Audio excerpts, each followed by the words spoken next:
آج سب سے پہلے تو میں الطاف پاریک صاحب کو مبارکباد پیش کرنا چاہتا ہوں کہ پاکستان میمن رائٹس کی جانب سے جو آج سر آدم جی کے لیے جو انہوں نے ایک پروگرام منعقد کیا ہے وہ بہت زبردست ہے، بہت خوشی کی بات ہے۔ ہمارے میمن برادری کے یہ جو لیڈر ہے سر آدم جی داؤد، ان کا پورا نام سر آدم جی داؤد، اور یہ کاٹھیا واڑ میں سن 1880 میں پیدا ہوئے۔ ہندوستان کا جو شہر ہے کاٹھیا واڑ، اس میں،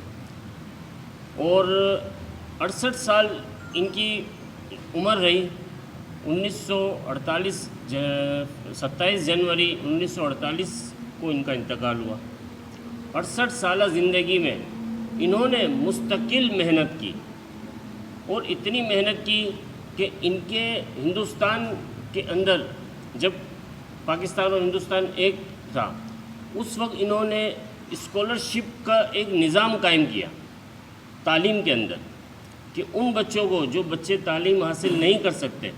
اسکالرشپ ہونی چاہیے۔ اسکالرشپ کے ذریعے وہ نوجوان، وہ بچے جو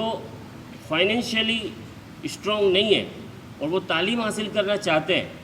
لیکن کیا ہے کہ انہوں نے ایک اسکالرشپ کا نظام قائم کر کے ان بچوں کو بھی تعلیم دی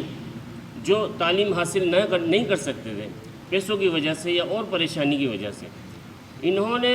پاکستان کے لیے وہ خدمات سر انجام دی ہے، صرف میمن برادری کے لیے نہیں، اس ملک کے اوپر بھی ان کے ہزاروں احسانات ہیں۔ اس وقت جس وقت ہندوستان یہ کہتا تھا کہ یہ ملک جو پاکستان بن رہا ہے بننے دو، یہ مشکل سے 3 مہینے چلے گا یا 2.5 مہینے چلے گا، کوئی کہتا تھا 15 دن چلے گا۔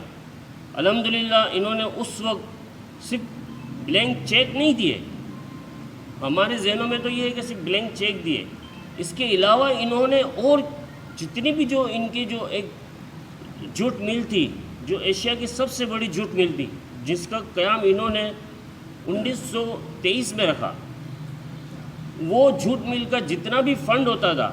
اس کا ایک پرسنٹیج تھا، وہ یہ پاکستان کی جو ہے وہ معیشت کے حوالے کرتے تھے۔